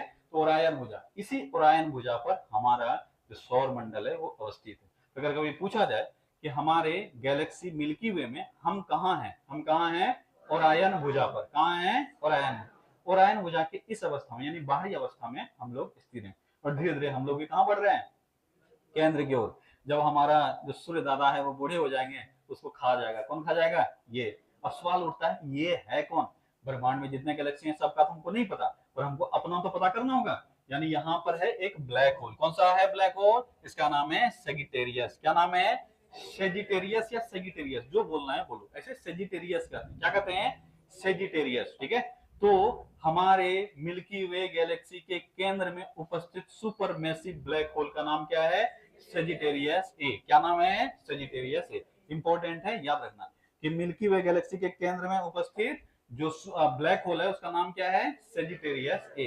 यानी हम लोग का सूर्य जो अंतिम रूप से खा जाएगा, कौन खा जाएगा, सेजिटेरियस ए खा जाएगा। कहानी हम लोगों का हो जाएगा खत्म। अगर अभी पूछा जाए कि हम लोग कहाँ अवस्थित हैं, तो बाह्य भुजाओं पर। कहाँ अवस्थित हैं, बाह्य भुजाओं, बाहर की ओर। और धीरे धीरे किधर बढ़ रहे हैं हम लोग, केंद्र की ओर। टेंशन ना लो, अभी बहुत अरब साल लग जाएगा ये सब होने में। हम लोग तब तक रहेंगे, ऊपर जाके दूसरे दूसरे गैलेक्सी से हम लोग देखेंगे, अच्छा यही हालत हो रहा है, ठीक है, हम लोग निकल गए तब तक। ठीक है चलो ध्यान रखोगे, हमारे गैलेक्सी का आकार स्पाइरल, केंद्र में स्थित ब्लैक होल का नाम सेजिटेरियस, सेजिटेरियस ए। ठीक है, भुजाओं का संख्या अगर पूछा जाए तो मुख्य भुजा कितने हैं, दो। छोटे भुजा कितने हैं, दो। और इसके बाद अनगिनत उपभुजाएं हैं। और इसी उपभुजा में से अगर पूछा जाए उपभुजा तो कई हैं, उपभुजा कई हो सकते हैं, अनगिनत हो सकते हैं। इसी उपभुजा में से एक उपभुजा है जिसमें हमारा सौरमंडल है, उसका नाम क्या है, ओरायन। क्या नाम है, ठीक है, ओरायन भुजा। क्या नाम है उसका, ओरायन। ओरायन नाम से बहुत कुछ आएगा। ठीक है, ओरायन नेबुला आएगा, तारामंडल आएगा, नक्षत्र जिसको बोलते हैं वो आएगा। ठीक है, ये ओरायन, इसका भुजा आ गया, बहुत सारा नाम आया, कंफ्यूज मत होना, सब अलग अलग चीज है, अलग अलग नाम है। तो हम लोग गैलेक्सी के यानी मिल्की वे गैलेक्सी के किस भुजा पर अवस्थित हैं, ओरायन भुजा पर। क्या ये कोई मुख्य भुजा है क्या, नहीं, ये दो मुख्य भुजा मतलब एक बड़े भुजा और एक छोटे भुजा के बीच में अवस्थित है। सवाल ये उठता है कि चारों का नाम क्या है, जो अभी हम लोग देखें। तो बड़ा भुजा जो है उसका एक का नाम है स्कूटम सेंटोरस। क्या नाम है, स्कूटम सेंटोरस। दूसरे दूसरे का नाम है परसियस। क्या नाम है, परसियस। इसको इंटरेस्ट लेकर याद करना, रटने की दृष्टि से याद करोगे तो भूल जाओगे। ये समझ में आना चाहिए कि स्पाइरल दिख रहा है, ये अलग अलग डंडा भी निकला हुआ है, ये क्या है, इंटरेस्ट लेकर। एग्जाम में कैसे सवाल पूछेगा, पूछ लेगा निम्न में से कौन सा मिल्की वे गैलेक्सी का एक भुजा है या कौन सा एक बड़ा भुजा है, तो वहां कंफ्यूज जाओगे। और अब ये सब सवाल पूछे जाने लगे हैं, पहले ये सब नहीं पढ़ाते थे, अब पढ़ना पड़ रहा है। ठीक है, तो याद रखोगे मुख्य भुजा जो है स्कूटम सेंटोरस और परसियस, ये दो बड़े भुजा हैं। छोटे भुजा कौन है, नोर्मा और सेजिटेरियस। क्या नाम है, नोर्मा और सेजिटेरियस। ठीक है, सेजिटियस नहीं, सेजिटेरियस। ठीक है, सेजिटेरियस, सेजिटेरियस। ठीक है, सेजिटेरियस। क्या नाम है इसका, सेजिटेरियस। ठीक है, नोर्मा और सेजिटेरियस। तो मिल्की वे गैलेक्सी का चार भुजा, कौन क्या क्या नाम है चार भुजा का, अभी नया नया लग रहा होगा, अजीब सा लग रहा होगा, एक दो दिन रिपीट करेंगे तो लगने लगेगा हाँ आता है। तो बड़े भुजा कौन कौन सा दो है, स्कूटम सेंटोरस और परसियस, स्कूटम सेंटोरस और परसियस। ठीक है, और छोटे भुजा कौन है, नोर्मा और सेजिटेरियस। हमारे जो केंद्र में स्थित ब्लैक होल है उसका भी नाम क्या है, सेजिटेरियस। क्या नाम है, सेजिटेरियस। तो याद रखना सेजिटेरियस ए नाम का ब्लैक होल भी है, और ये तो याद रखना ही है, और सेजिटेरियस ए नाम का एक क्या है, एक भुजा भी है। ठीक है, तो याद रखोगे। अब हमारा जो ओरायन भुजा है ये कहाँ अवस्थित है, अब यहाँ देखो, इमेज को देखो, अब ये समझ में आता होगा। नहीं तो जब से आया होगा तब से कोशिश करा होगा, क्या दो तीन तो वर्ड लिख दिए हैं यहाँ पे, समझ में नहीं आ रहा है। इसमें ये भुजा का नाम है परसियस, यही दिख रहा है परसियस। ये भुजा का नाम है सेजिटेरियस। क्या नाम है, सेजिटेरियस। क्या तुम लोग को रटना है क्या, नहीं, बिल्कुल नहीं रटना है, ये नीचे ऐसा हो वैसा हो, कुछ नहीं, इसको पलटा देंगे तो ये ऊपर चला जाएगा। ठीक है, ऐसा रटना नहीं, बस हम दिखाने के लिए यहाँ पे लिखे हैं, तुमको समझ में आने चाहिए। ये भुजा क्या हो गया, परसियस। ये भुजा क्या हो गया, सेजिटेरियस। ये भुजा का नाम नोर्मा, और ये भुजा का नाम स्कोटम सेंटोरस। क्या नाम है, स्कोटम सेंटोरस। इसी में से दो भुजा जो दिख रहा है, सेजिटेरियस और परसियस, इसी के बीच में एक छोटा सा उपभुजा है जिसका नाम है ओरायन। तो ये सवाल तुमसे पूछा सकता है कि ओरायन भुजा कहाँ अवस्थित है, तो सेजिटेरियस और परसियस के बीच में एक छोटा सा उपभुजा है जिसका नाम है ओरायन भुजा। इसी ओरायन भुजा पर हमारा गैलेक्सी अवस्थित है। क्या ये इमेज समझ में आ गया पूरा, ठीक है। इसको ये सब नया पढ़ा होगा, इसलिए इसको अच्छे से याद रखने का प्रयास करना, ठीक है। फिर से एक बार पूरा चीज रिपीट करते हैं। हमारे गैलेक्सी का नाम क्या है, मिल्की वे। इसका शेप कैसा है? सर्पिलाकार। बीच में क्या अवस्थित है? बल्ब। इस बल्ब में कौन सा ग्रह, सॉरी, ब्लैक होल अवस्थित है? Sagittarius A. कौन सा है? Sagittarius A. ठीक है। इसमें भुजाओं की संख्या कितनी है? तो 4 हम लोग पढ़ेंगे, लेकिन मुख्य भुजा पूछेगा तो 2, और छोटे भुजा 2, बाकी जो है वो सब उपभुजा। जो बड़े यानी मुख्य भुजा है उसका नाम क्या क्या है? स्कूटम, सेंटोरस और पर्सियस। छोटे भुजा जो है उसका नोर्मा और सेजिटेरियस। ठीक है। चलो, इसके बाद अगर पूछा जाए हम किस भुजा पर अवस्थित हैं, इन चारों पर तो नहीं है, हम लोग कहाँ हैं? ओरायन भुजा पर। और ओरायन भुजा कहाँ है? सेजिटेरियस और पर्सियस के बीच में। क्या कोई दिक्कत यहाँ तक? यहाँ तक समझ में आ गया? बढ़ जाए आगे। अब आगे बढ़ने पर एक सवाल और उठता है, क्या ये किसी क्लस्टर या सुपर क्लस्टर का हिस्सा है? तो आंसर है हाँ। अगर पूछा जाए कि जो हमारा मिल्की वे गैलेक्सी है, इसके क्या बोलते हो समूह को क्या कहते हैं, मतलब छोटा समूह जो, इसको क्या कहते हैं? इसको कहते हैं लोकल ग्रुप। क्या कहते हैं? Local group. तो हमारा मिल्की वे गैलेक्सी अगर पूछा जाए किस गैलेक्सी समूह का हिस्सा है, तो लोकल ग्रुप का हिस्सा है। किसका है? Local group. और उस लोकल ग्रुप में कितने गैलेक्सीज हैं? 54 गैलेक्सी। कितने गैलेक्सी हैं? 54 गैलेक्सी। ठीक है। अगर कभी पूछा जाए कि मिल्की वे किस सुपर क्लस्टर का हिस्सा है, तो वर्सो विग्रो। ठीक है। क्या नाम है इसका? विर्गो। क्या नाम है जी? विर्गो। विर्गो। ठीक है। विर्गो। क्या नाम है इसका? विर्गो। ठीक है। अगर पूछा जाए किस ग्रुप का हिस्सा है, तो लोकल ग्रुप। क्या नाम है इसका? Local group. ठीक है। Local group. और इस लोकल ग्रुप में कितने गैलेक्सी हैं? 54 गैलेक्सी। ठीक है। 54 गैलेक्सी है। ठीक है।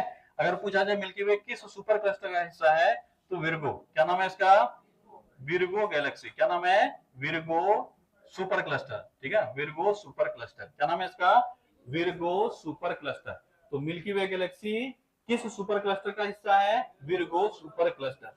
सबसे बड़ा गैलेक्सी कौन सा है? IC 1101 किस सुपर क्लस्टर या क्लस्टर का हिस्सा है? एवेल 2029। मिल्की वे किस सुपर क्लस्टर का हिस्सा है? Virgo super cluster.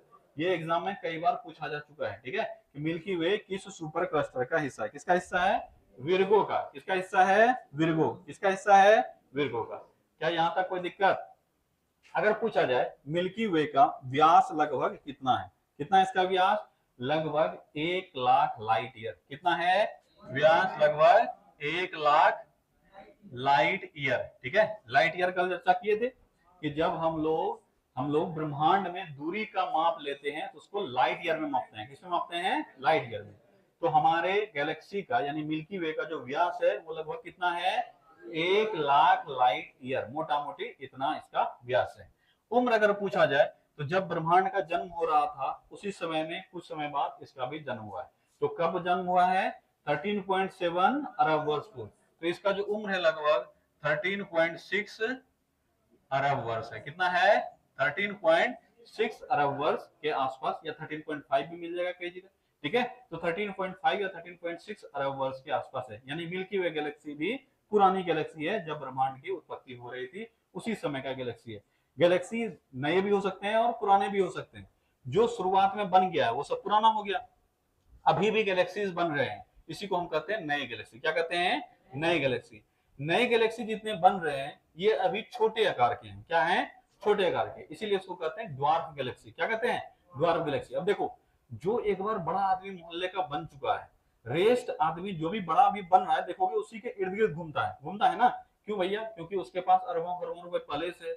अब तुम बन रहे हो नए अमीर, तो अब नए अमीर बन रहे हो तो फिर भी उसके सामने में तो छोटे ही हो। इसलिए तुम, उसके पास कितना है भाई? 10 करोड़। तुम्हारे पास कितना है? 3 करोड़।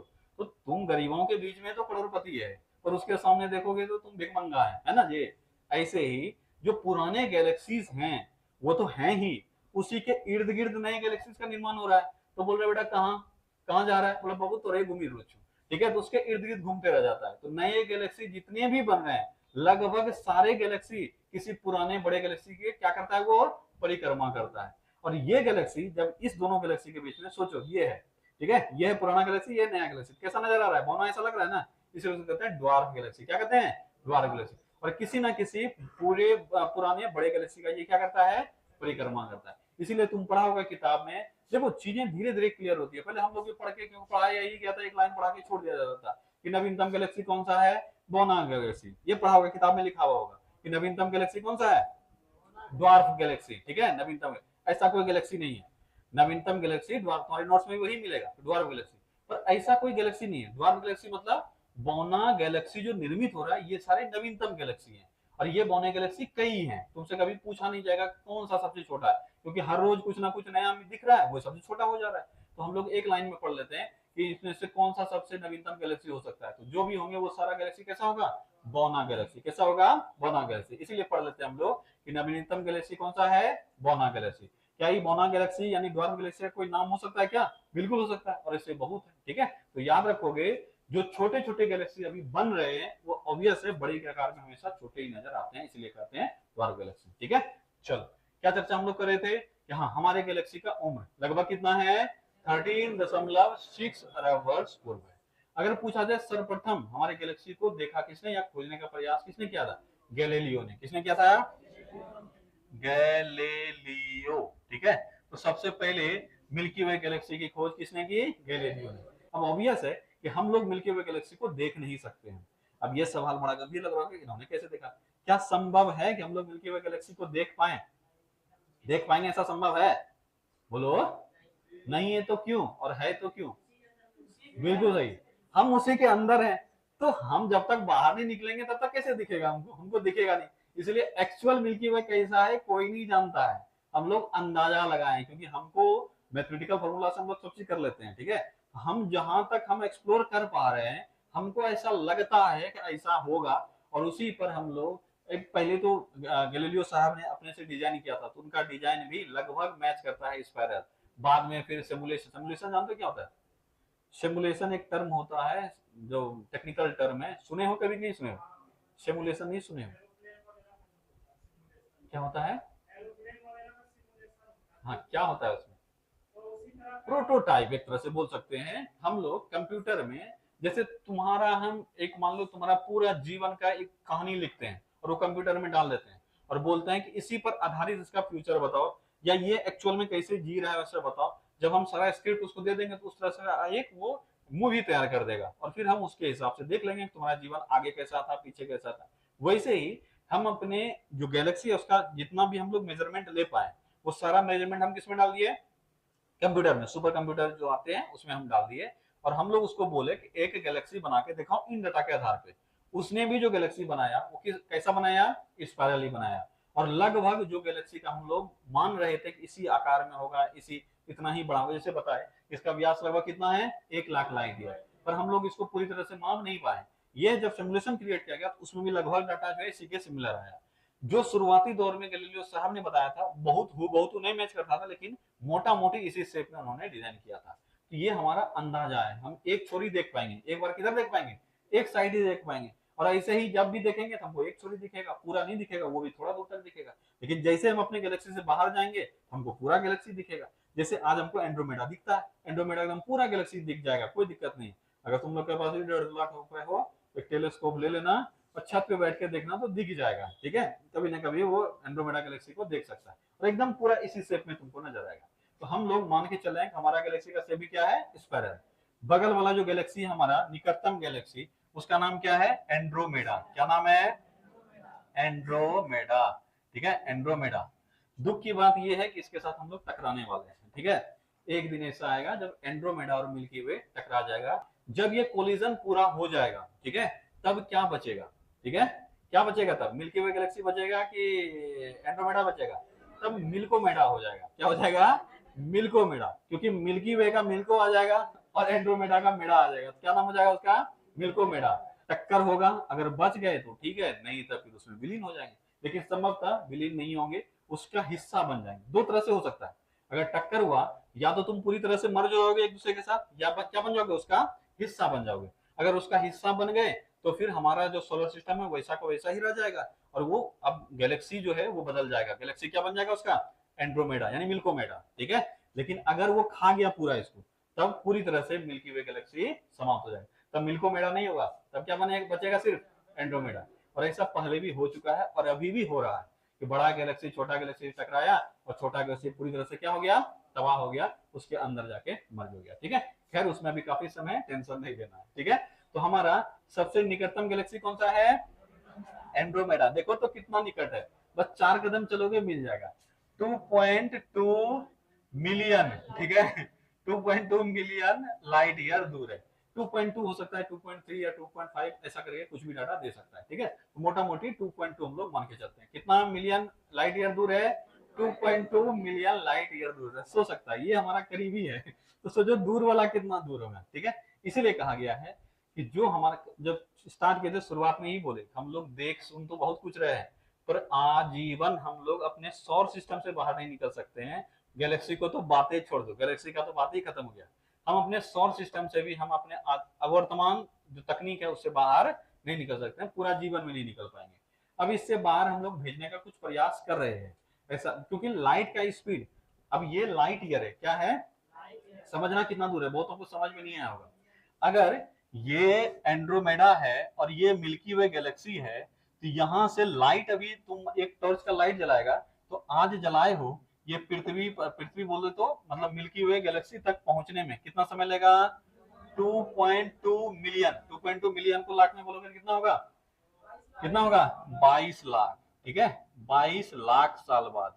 अब सोच के देखो कि जो लाइट आज टॉर्च जलाया था, ये लाइट टॉर्च बंद करके रख दिया है, लाइट चले जा रहा है चले जा रहा है, 22 लाख साल बाद जाके यहाँ पे दिखेगा तुम्हारे पृथ्वीवासी, अरे लाइट जलाया कोई। अब तुम फिर इधर से टॉर्च जलाओगे, हाँ हम है यहाँ तक कब पता चलेगा? 22 लाख साल बाद। अब सोच के देखो अगर ऐसा कम्युनिकेशन स्किल हमारे पास हो जो लाइट के स्पीड से हम कर सकेंगे, तब ये हालत है। तो सोच के देखो पहुंचना तो, क्योंकि हम जो अभी वर्तमान साइंस है इसके हिसाब से लाइट के स्पीड से अधिक स्पीड इस ब्रह्मांड में किसी का नहीं हो सकता है। तो जब लाइट के स्पीड से अधिक स्पीड नहीं हो सकता है, तो हम तो अभी के डाटा के मतलब अभी के नॉलेज के हिसाब से तो कभी जा ही नहीं पाएंगे यार, इसलिए अन्य तरीका ढूंढे जा रहे हैं। चलो, तो क्या मिल्की वे गैलेक्सी को पूरी तरह समझ आ गया तुम लोग को? हमारा गैलेक्सी कौन सा है? मिल्की वे। इसके मुख्य भुजाओं की संख्या कितनी है? 2। छोटे भुजा कितने हैं? 4। हाँ सॉरी, 2, ठीक है, इसीलिए कुल जो प्रमुख भुजा है वो है 4। जो मुख्य भुजा उसका नाम क्या क्या है? स्कूटम, सेंटोरस और पार्सियस। छोटे भुजा नोर्मा और हाँ सेजिटेरस, ठीक है। ये दोनों के बीच में, यानी इस दोनों के बीच में पर्सियस और सेजिटेरस के बीच में ही हमारा एक छोटा सा भुजा है जिसका नाम है ओरायन भुजा। उसी ओरायन भुजा के बाह्य की तरफ हम लोग अवस्थित हैं, और धीरे धीरे हम लोग कहाँ बढ़ेंगे? केंद्र की ओर। और लास्ट में किस ब्लैक होल में समा जाएंगे? सेजिटेरियस में समा जाएंगे, ठीक है। अगर मिल्की वे गैलेक्सी का पूछा जाए कि लोकल समूह को क्या कहते हैं? लोकल समूह ही कहते हैं, लोकल ग्रुप ही कहते हैं। इसमें कितने गैलेक्सीज हैं? 54 गैलेक्सीज हैं, ठीक है। मिल्की वे गैलेक्सी की सुपर क्लस्टर का हिस्सा है विर्गो का। किसका हिस्सा है? विर्गो। विर्गो सुपर क्लस्टर का हिस्सा है। व्यास लगभग कितना है? 1 लाख लाइट है। उम्र कितना है? लगभग 36 अरब वर्ष। प्रथम खोज इसका किसने किया? गैलीलियो ने। निकटतम गैलेक्सी का नाम एंड्रोमेडा। कितनी दूर है हमसे? लगभग 2.2 मिलियन लाइट ईयर दूर है, ठीक है। क्या यहाँ तक पूरा कॉन्सेप्ट क्लियर हो गया? यही है गैलेक्सी का फंडा। अब अगला टर्मिनोलॉजी है वो है नेबुला। क्या नाम है? नेबुला। हिंदी में इसको कहते हैं निहारिका। क्या कहते हैं? निहारिका। अब इसमें कोई दिक्कत नहीं है, ठीक है, इसमें हिंदी तुम याद कर सकते हो। अब बोलोगे नेबुला क्या है? तो नेबुला जो है यह आकाश गंगा के अंदर में ही मिलेगा, यानी गैलेक्सी के अंदर में ही कहीं मिल सकता है। ये गैसों का एक ऐसा समूह है जो पहले लगता था खाली गैस है, लेकिन उस गैस में धूल कण, हाइड्रोजन, हीलियम, ये दोनों प्रमुख गैस होता है, अन्य धूल कण मिलाकर एक ऐसा वातावरण क्रिएट करता है जहां पर नए तारे क्या हो सकते हैं? जन्म ले सकते हैं, ठीक है। अब ऑब्वियस है, मिट्टी तुम देखते हो, क्या मिट्टी से मूर्ति अपने आप बन जाता है? नहीं। अगर वो मिट्टी एक जगह जमा होने लगे, मान लो कोई फर्मा है, अपने आप जमा हो रहा है, तुम नहीं भी जमा कर रहे हो, ऐसे तो तुम जमा करते हो, फर्मा के ऊपर मिट्टी चढ़ा रहे हो, ऐसे ऐसे करके मार रहे हो, थोड़ा दिन के बाद जब निकालोगे ऊपर से तो क्या निकलेगा? मूर्ति निकलेगा ना। तो मिट्टी जो है वो फर्मा पे पड़ा तभी हुआ। तो तारा जो बन रहा है उसका एक एटमोस्फेयर कहीं तो मिलता होगा। तारा कैसे बनता है? हाइड्रोजन कन्वर्ट होने लगता है किसमें?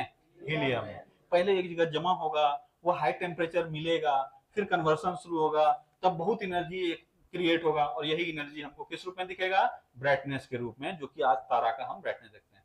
तारा का जो चमक है, जो कलर है, वो किस पर डिपेंड करता है? बोलते हो उसके ताप पर। किस पर डिपेंड करता है? ताप पर। यही ताप तो हमको दिख रहा है, बाकी अगर ताप खत्म हो जाएगा तारा काला हो जाएगा, कुछ नहीं दिखेगा। तो वो ताप कहां से आया?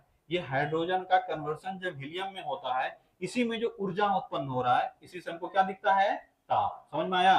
तो शुरुआत तो कहीं हुआ होगा, ये काम ये कहाँ होता है शुरू? नेबुला में। कहाँ होता है? नेबुला। तो निहारिका क्या है?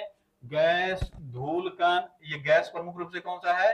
हाइड्रोजन और हीलियम एक्सेट्रा से निर्मित बादल को ही क्या कहते हैं? नेबुला। ये ब्रह्मांड में किशोर में ये तुमको ऐसे ऐसे पढ़ा हुआ मिलेगा। कभी कभी देखता होगा कि कोई कोई फोटो जारी करता है, ये देखो शंकर भगवान का त्रिशूल दिख रहा है, ये देखो शंकर भगवान का हाथ दिख रहा है, ये देखो हाथी सूंड दिख रहा है, ब्रह्मांड में हमारा कितना सारा ऑब्जेक्ट पड़ा हुआ है। कभी ये सब फोटो दिखता होगा, ये एक्चुअल में यही है, नेबुला ही है। ये गैस का बादल है। तो गैस तुम आसमान में देखते हो ना, तुम्हारा जो बादल बनता है वो अलग अलग शेप ले लेता है। कभी देखे हो शेप? कभी देखे हो? हम बचपन में खूब देखते थे, जब बादल आसमान में आता था कभी के देखते तो ऐसा ऐसा करके घोड़ा जैसा शेप दिख रहा है। इमेजिनेशन है हमारा, ठीक है। तुम जैसे इमेजिन करोगे उसके बाद अगर कुछ वैसा बन रहा है तो तुम बोल दोगे ये बन रहा है। हो सकता है दूसरा आदमी को वो नहीं दिखे। तो ऐसा कई बार दिखता है आसमान में। अभी भी तुम देखोगे बादल जो कई बार लगेगा ऐसा करके पेड़ जैसा फूटा हुआ है और ऐसे ऐसे ऐसे पूरा है, वो तुम्हारा इमेजिनेशन है, दिखेगा वैसा तुम पकड़ लोगे। वैसे ही ब्रह्मांड में बादल है, बादल जो दिखते हैं उसी बादल को क्या कहते हैं? नेबुला। और इस बादल में ही क्या जन्म लेता है? तारा। तो पहले तो शुरुआती दौर में सोचा जाता था कि यहाँ तारा जन्म लेता है, बाद में पता चला ये जन्म लेने का कोई स्थल नहीं है, बल्कि जन्म मरण कभी भी होगा तो उसका बादल निर्मित होगा, धुआं निकलेगा उससे, होगा ना जी। जब जन्म ले रहा है तभी भी गैस है, और जब मर रहा है तभी भी गैस निकल रहा है। तो दोनों कंडीशन में, यानी जो नेबुला है, ये नेबुला तारों का नर्सरी कहा ही जाता है, बल्कि ये जन्म और मृत्यु दोनों स्थल कहा जाता है। क्या कहा जाता है? जन्म और मृत्यु दोनों स्थल। मतलब अगर कोई तारा मर रहा है तो उसके इर्द गिर्द जो गैस निर्मित होगा उससे भी क्या बन जाएगा? नेबुला, ठीक है। लेकिन कोई तारा जन्म ले रहा है उसके लिए भी जो बादल का एक गैस का बादल बनेगा उसको भी क्या कहेंगे? नेबुला। मतलब यहां से ये क्लियर हो गया कि अब नेबुलाओं के कई प्रकार हैं। क्या हैं? नेबुलाओं के कई प्रकार। यानी बादल जैसे प्रकार, बादल का प्रकार पढ़ा है ना, जो पढ़ा होगा ज्योग्राफी पूरा पहले मेरे पास, उसको हम बादल का कई प्रकार पढ़ाए होंगे। कोई बादल चमक रहा है, कोई बादल काला दिख रहा है, कोई बादल नीचे है, कोई बादल ऊपर है, कोई बिना बारिश करवाने वाला बादल है, कोई बारिश करवाने वाला बादल है, कोई बिजली कड़काने वाला बादल है।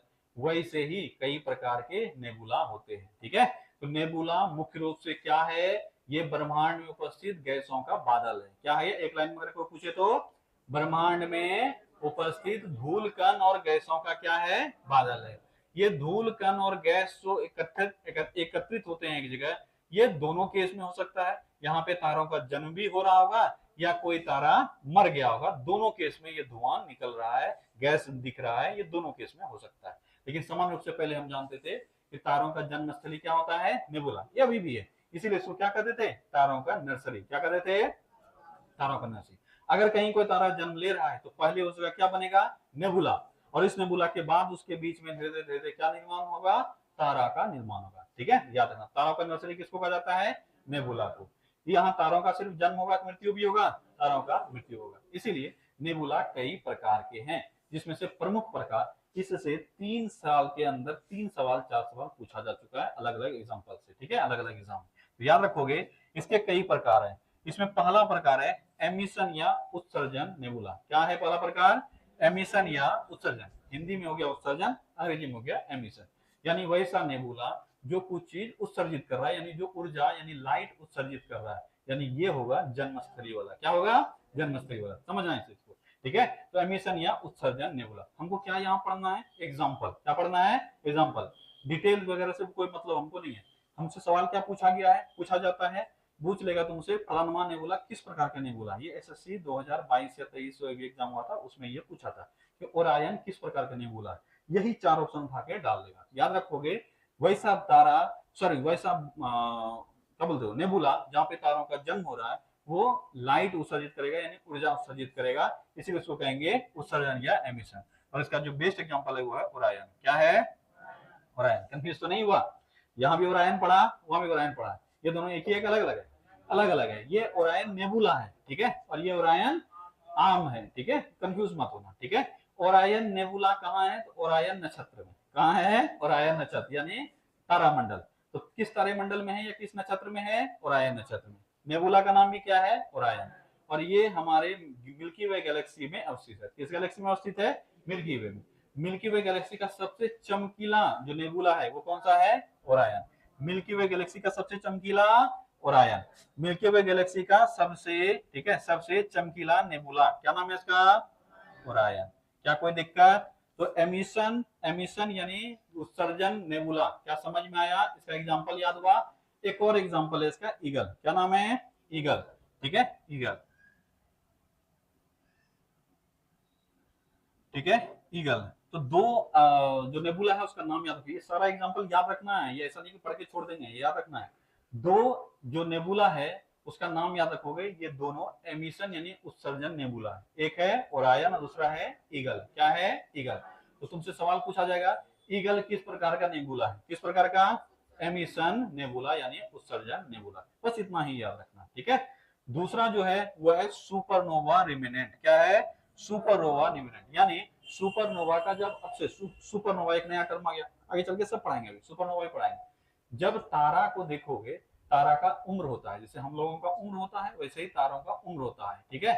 जब तारा अपने अंतिम अवस्था में जाता है तो तारा फट जाता है। क्या होता है? फट जाता है, जिसको विस्फोटी तारा कहते हैं। क्या कहते हैं? विस्फोटी तारा। और इसी विस्फोटी तारा को अंग्रेजी में कहते हैं सुपरनोवा। क्या कहते हैं? सुपरनोवा। तो तारों की फटने की अवस्था क्या कहलाती है? सुपरनोवा। अब जब सुपरनोवा घटना घटेगा यानी तारा फटेगा, उसके बाद अवशेष बचेंगे। ये अवशेष मिलकर भी क्या करेगा? एक बादल बना देगा। क्या करेगा?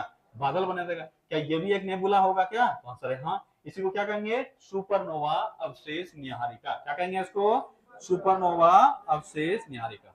और इस तरह का जो एग्जाम्पल एग्जाम में पूछे जाते हैं वो है क्रैब। क्या नाम है इसका? क्रैब। अब बोलोगे ये क्रैब क्या हुआ? क्रैब जानते हो ना, केकड़ा। ये हमको नेबुला केकड़ा आकार का ऐसा करके दिखता है। तो इसी तरह का शेप बोले ना, अलग अलग शेप दिखता है। जैसे ईगल वाला है, तो ईगल वाला ऐसा करके शेप दिखता है, इसलिए हम लोग नाम क्या दे दिए? ईगल। तो पहले लोग उसको कुछ और समझता था, विष्णु का वाहन दिख रहा है। विष्णु का वाहन क्या है? ईगल मतलब गरुड़, यही होता है। तो विष्णु का वाहन है, पहले बोलता था देखो वो विष्णु का वाहन है, ठीक है। फिर बाद में पता चला वो नेबुला है ठीक है। तो अलग अलग शेप दिखता है, इसलिए हम लोग नाम दे दिए, ठीक है। ये हो गया ईगल। इसको क्या बोलते हैं? Crab nebula. क्रैब नेबुला किस प्रकार का नेबुला हो गया? सुपरनोवा, हाँ, रेमिनेंट या सुपरनोवा अवशेष नेबुला। कैसा नेबुला है ये? कौन सा एग्जांपल क्या इसका? Crab, crab nebula. इसके बाद अगला जो है ये है डार्क नेबुला यानी अवशोषण नेबुला। डार्क नेबुला मतलब ये नेबुला एकदम काला हो जाता है, क्योंकि ये लाइट उत्सर्जित नहीं करता है और ना ही लाइट रिफ्लेक्ट करता है, ठीक है। ये पूरा खा जाता है, ठीक है। यानी ब्लैक होल वाला कुछ ना कुछ इसमें प्रॉपर्टी होता है, यानी ये लाइट को रिफ्लेक्ट नहीं करता है। ये डार्क दिखता है, अंधेरा दिखता है, इसलिए नाम इसका क्या हो गया? Dark nebula. और इसको हिंदी में कई बार क्या बोल देते हैं? अवशोषण नेबुला। ये अवशोषण नेबुला, ये जब हमको दिखा, जब हम देखने का प्रयास किए, अब उस जगह हमको नहीं दिख रहा है, उसका ब्लैक ब्लैक दिख रहा है, लेकिन आसपास की चीजें तो दिख रही है, इसलिए हम लोगों को पकड़ में आए। ये जो मुंह है ये हॉर्स हेड के जैसा है। कैसा है? घोड़े के हेड के जैसा, इसीलिए इसको क्या नाम दे दिए? Horse head nebula. क्या नाम दे दिए? हॉर्स हेड, ठीक है। तो तुमसे सवाल क्या पूछेगा? हॉर्स हेड नेबुला कैसा नेबुला है? क्या बोलोगे? डार्क नेबुला है। कैसा नेबुला है? Dark nebula. Horse head nebula कैसा नेबुला? Dark nebula. इसके बाद अगला है प्लेनेटरी नेबुला। क्या है?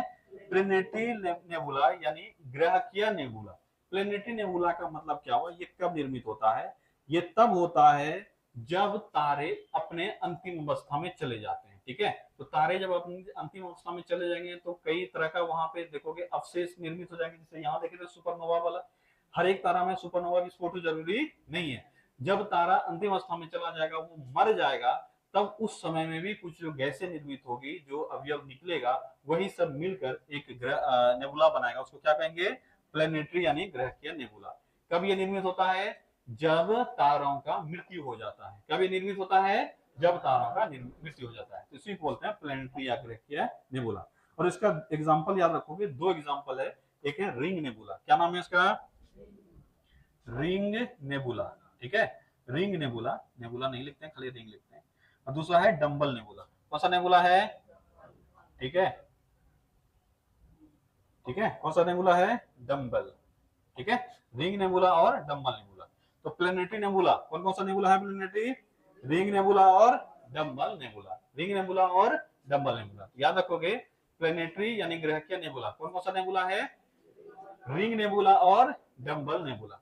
एक और नेबुला का प्रकार है रिफ्लेक्शन नेबुला। क्या है ये? Reflection nebula. मतलब इस नेबुला के इस अवस्था में यानी इस प्रकार के नेबुला में किसी प्रकार का लाइट सोर्स अपना नहीं होता। हम बताया था उससे लाइट निकल भी सकता है, क्योंकि तारा जन्म हो रहा है, वहां तारे निर्मित हो रहे हैं। ये ऐसे नेबुला के पास अपना कोई लाइट नहीं होता है, बल्कि ये आने वाले लाइट को रिफ्लेक्ट करता है, इसलिए चमकता है। ठीक है, याद रखोगे, इसलिए इसको क्या कहा गया, रिफ्लेक्शन नेबुला। यानी हिंदी क्या रिफ्लेक्शन का क्या होता है, परावर्तन, परावर्तन ना। ठीक है, तो परावर्तन नेबुला, इसको हिंदी में क्या कर देंगे, परावर्तन नेबुला, रिफ्लेक्शन नेबुला या परावर्तन नेबुला। ठीक है, याद रखोगे। ऐसा भी हमारे पास एक नेबुला है, इससे अभी तक सवाल नहीं पूछा गया, लेकिन हम लोग एक एग्जांपल पढ़ेंगे। इसका नाम है प्लेयर्ड नेबुला। क्या नाम है इसका, ठीक है, प्लेयर्ड्स नेबुला। ठीक है, प्लेयर्ड्स नेबुला। इसको छोड़कर इस चारों से सवाल आ चुका है। ठीक है, सोच के देखो कितना डीप जाके सवाल पूछा जा रहा है। ठीक है, तो ये छोड़ के रिफ्लेक्शन से अभी तक एक भी सवाल नहीं आया है, बाकी इन सभी से सवाल आ चुका है। ठीक है, ring nebula, horsehead nebula, crab nebula, Orion nebula, इस सब से सवाल आ चुका है। तो हम लोग फिर से देखते हैं नेबुला के प्रकार। एमिशन नेबुला का उदाहरण ओरायन और ईगल। हमको उल्टा याद रखना है। तो ओरायन किस प्रकार का नेबुला, एमिशन नेबुला। ईगल किस प्रकार का नेबुला, एमिशन नेबुला। ठीक है, क्रैब किस प्रकार का नेबुला, सुपरनोवा अवशेष नेबुला। ठीक है, सुपरनोवा अवशेष नेबुला।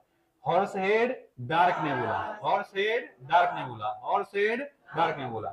रिंग किस प्रकार का, प्लैनेटरी यानी ग्रहकीय नेबुला। डंबल किस प्रकार का, ग्रहकीय नेबुला यानी प्लैनेटरी नेबुला। और प्लेयर्स नेबुला कैसा है, रिफ्लेक्शन नेबुला। क्या मोटा मोटी समझ में आया, नया चीज है, याद करने में थोड़ा सा समय लोगे, कोई दिक्कत नहीं है, लेकिन अभी ही याद करोगे। ठीक है, चलो फिर से एक बार रिपीट करो। ओरायन किस प्रकार का, एमिशन नेबुला। ठीक है, ईगल किस प्रकार का, एमिशन नेबुला। क्रैब किस प्रकार का, सुपरनोवा। ठीक है, सुपरनोवा अवशेष। Horse head dark, horse head dark. ठीक है, डंबल प्लैनेटरी यानी ग्रहकीय। रिंग ये भी प्लैनेटरी यानी ग्रहकीय। Players reflection nebula. याद हुआ मोटा मोटी। इसमें से ओरायन, ईगल, क्रैब, हॉर्सेड, रिंग ये सब इंपॉर्टेंट है, सबसे एग्जाम में आया हुआ है। हम लोग ये दो को क्यों छोड़ेंगे, इसको भी पढ़ेंगे, क्योंकि ये भी कहीं ना कहीं पूछा ही जा सकता है आने वाले समय में। ठीक है, चलो इतना सा याद रखो।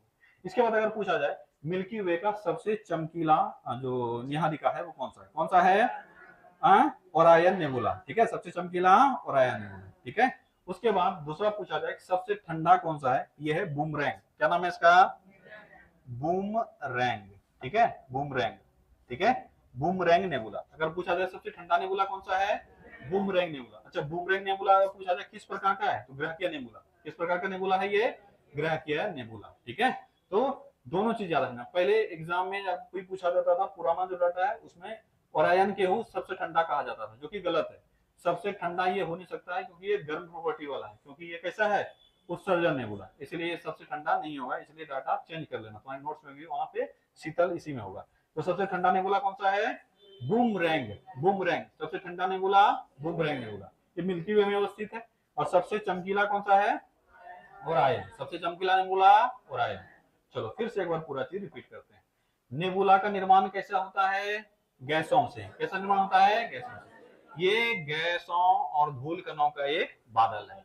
इसमें तारों का जन्म होता है। ठीक है, या तारों का मृत्यु होता है। पहले तो क्या सोचते थे, खाली जन्म ही होता है, पर बाद में सच पता चला कि ये तो बादल है, तो बादल तो कभी भी निर्मित हो सकता है। तो इसमें तारों का जन्म भी होता है, तारों का मृत्यु भी होता है, इसीलिए इसको तारों का जन्मस्थली और मृत्युस्थली दोनों कहा जाता है। ठीक है, इसके कई प्रकार होते हैं, जिसमें से हमको कुछ एग्जांपल याद रखना है। पहला एग्जांपल ओरायन। ओरायन किस प्रकार का, एमिशन। ईगल किस प्रकार का, एमिशन। क्रैब किस प्रकार का, सुपरनोवा। हाँ, खाली बस कीवर्ड सुपरनोवा आ जाएगा, काम चल जाएगा। Horsehead dark, horsehead dark. Ring planetary, ring planetary. ठीक है, डंबल प्लैनेटरी। ठीक है, प्लेयर्स रिफ्लेक्शन नेबुला। ठीक है, सबसे चमकीला मिल्की वे का ओरायन। सबसे ठंडा बूमरैंग। बूमरैंग किस प्रकार का नेबुला है, प्लैनेटरी नेबुला। ठीक है, इसको यहीं पे ऐड कर देते हैं। ठीक है, बूमरैंग। ठीक है, बूमरैंग। ठीक है, क्या ये पूरा चीज समझ में आया, बहुत कुछ नया पढ़ा होगा ना जी। ठीक है, बहुत कुछ नया, पूरे नए हैं पुराने यानी कुछ कुछ पुराना होगा, लेकिन बहुत कुछ नया होगा। ठीक है, अब देखो नया, हर हम क्या बोलते हैं, जितना समय बीतेगा उतने ही चीजें नए ऐड होते चले जाएंगे। अगर अभी भी तुम वही पुराने वाला चीज पढ़ते रह जाओगे, थोड़ा सा पढ़ के निकल जाओगे, सवाल बदल जाएंगे, तुम कर नहीं पाओगे। इसलिए चीजों को पढ़ते रहना पड़ेगा। अभी जैसे ये है, ये सब पहले मतलब बहुत भारी क्वेश्चन हो गया, अब नहीं है। अब छोटे छोटे एग्जाम में पूछे जा रहे हैं, ठीक है। इसीलिए जब पढ़ाई करोगे एक बार पूरे तरीके से करो, उसके बाद बाकी जब रिवीजन करना होगा तब हम लोग मेन मेन पॉइंट पढ़ेंगे, लेकिन पढ़ाई के समय पूरा पढ़ेंगे। चलो एक बार पूरा चीज रिपीट करते हैं। क्या कहीं किसी को समझने में कोई दिक्कत तो पूछ लो, फिर रिपीट करेंगे। किसी कोई तकलीफ? समझाए कि नहीं समझाएगी? ठीक है चलो। गैलेक्सी क्या कहेंगे? गैलेक्सी का डेफिनेशन क्या होगा? तारों के विशाल समूह को गैलेक्सी कहेंगे। ब्रह्मांड में कितने गैलेक्सी? 10^11। प्रत्येक गैलेक्सी में कितने तारे? 10^11। इसीलिए ब्रह्मांड में अनुमानतः कितने तारे? 10^22 तारे, ठीक है। सामान्य क्या आकार होता है? स्पाइरल। इसके अलावा कौन सा आकार होता है? अंडाकार। और बाकी कुछ इरेगुलर शेप में भी पाए जाते हैं, लेकिन अधिकांश किसमें? स्पाइरल में। गैलेक्सी का मध्य भाग कैसा होता है? ऊंचा बल्ज आकार का, ठीक है। मतलब अंग्रेजी में उसको बल्ज बोलते ही हैं, जो उभरा आकार होता है उसे बोलते हैं बल्ज। क्या? अच्छा जी नहीं लिखे हैं, उस समय में क्यों नहीं बोला जी? ठीक है चल। तो बल्ज मतलब ही होता है उभार। बल्ज मतलब क्या होता है? उभार। जैसे मान लो यहाँ एक फोड़ा हो जाएगा, फोड़ा उभर जाएगा, इसको बोलेंगे बल्ज, ठीक है। बल्ज हो गया, ठीक है। तो बल्ज मतलब ही होता है उभार, ठीक है। तो गैलेक्सी के मध्य में फुटबॉल आकार का उभरा हुआ हिस्सा, उसको क्या कह देते हैं? बल्ज। ये इसी के केंद्र में क्या होता है? Black hole. क्या प्रत्येक गैलेक्सी के केंद्र में ब्लैक होल होना अनिवार्य है? आंसर है हाँ। नहीं होगा तो खींचेगा कौन उसको? तो ब्लैक होल होना अनिवार्य है, ठीक है। वो होगा ही होगा, ठीक है। तारों का सर्वाधिक संख्या भी कहाँ होता है? इसी बल्ज वाले एरिया में। नहीं, ब्लैक होल तो बीच में हो ही गया, उसके इर्द गिर्द भी तो पाया जाएगा, जो कि अंतिम अवस्था में है, ठीक है। तो इसी क्षेत्र में पाया जाएगा सर्वाधिक तारा। नए तारे कहाँ पाए जाते हैं? आर्म्स पर, मतलब आर्म्स के बाहरी तरफ, ठीक है, यानी भुजा के बाहरी तरफ। और जैसे उम्र होता जाएगा अंदर बढ़ता जाएगा, ठीक है। गैलेक्सी का सबसे बड़ा समूह क्या कहलाता है? Super cluster. सुपरनोवा मत कर देना, ठीक है। गैलेक्सी का सबसे बड़ा समूह सुपर क्लस्टर। सबसे बड़ा गैलेक्सी IC1101 किस क्लस्टर का हिस्सा? ये एवेल 2029। हमारे गैलेक्सी का नाम क्या है? कैसा शेप है इसका? स्पाइरल।